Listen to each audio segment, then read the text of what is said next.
Alplix, tontonannya anak kedokteran.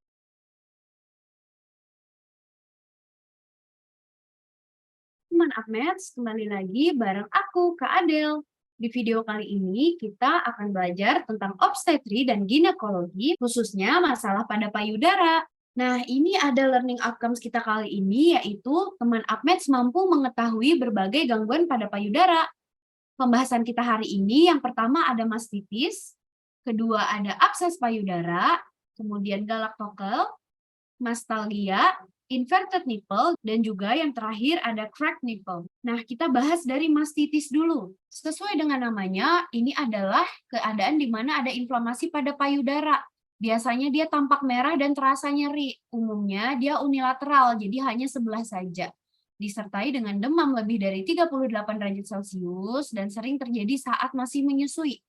Tata laksananya apa? Bisa kita berikan antibiotik cloxacillin 4 kali 500 mg atau eritromisin 3 kali 250 mg selama 14 hari. Kemudian lakukan kompres dingin untuk mengurangi bengkak dan sangga payudara dengan bra yang pas. Selanjutnya ada abses payudara. Nah, ini sama, dia inflamasi pada payudara, tapi disertai dengan massa berfluktuasi dan gejala sistemik demam. Jadi dia gambarnya lebih parah nih, bahkan bisa ada pusnya, seperti pada gambar di samping. Dia sama seperti mastitis, tapi demamnya tidak menghilang dalam 3 hari pasca terapi. Makanya dia teraba massa berfluktuasi, bahkan ada pusnya nih. Tata laksananya jangan menyusui anak dulu. Kemudian absesnya diinsisi dan drainase, berikan antipiretik paracetamol 3 kali 500 mg per oral, antibiotiknya cloxacillin 4 kali 500 mg per oral selama 40-14 hari. Kemudian ada eritromisin 3 kali 250 mg secara per oral juga selama 10-14 hari. Lanjut, ada kondisi yang namanya galaktokel. Jadi dia ada kista pada bagian payudara berisi air susu sebagai akibat dari obstruksi duktus. Klinisnya ada massa padat tanpa rasa nyeri saat laktasi atau setelah beberapa minggu atau bulan. Kemudian permukaannya rata, mobile, konsistensi padat, dan juga batasnya tegas. Nah, lokasinya itu ada di saluran duktus dan tersering itu ada di subareola. Nah, tata laksananya, kalau asimptomatik dan ukuran tidak terlalu besar, cukup observasi. Tapi jika dia simptomatik, bisa di-massage atau pijat, ditambah dengan pompa ASI, kita kompres dengan es, dan wajib memakai bra yang pas. Nah, ingat, kita harus bedakan nih. Bedakan bendungan payudara dan juga abses mamae.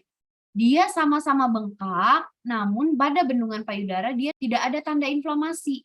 Sedangkan pada abses mamae itu ada tanda inflamasi, dia demam, bahkan ada fluktuasi dan juga pus.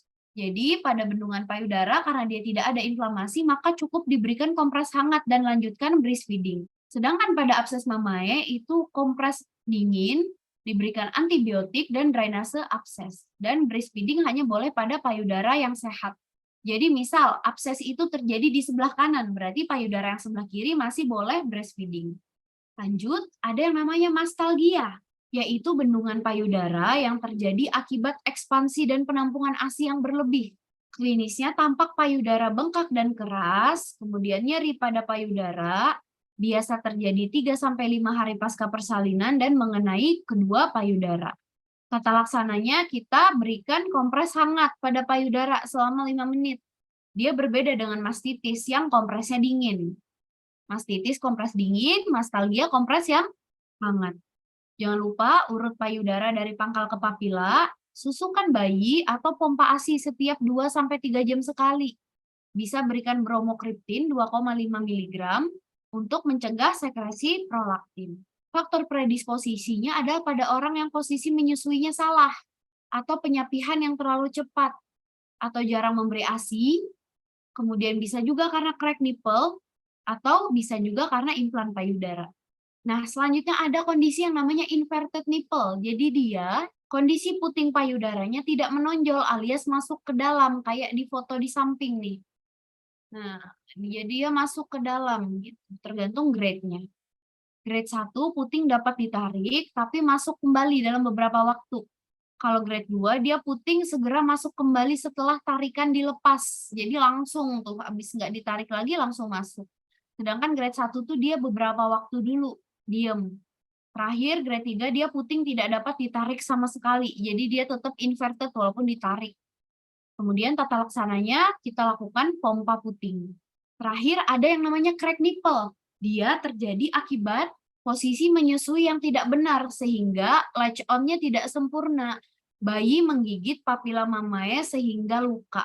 Tata laksananya oleskan ASI pada papila. Ini adalah first line-nya.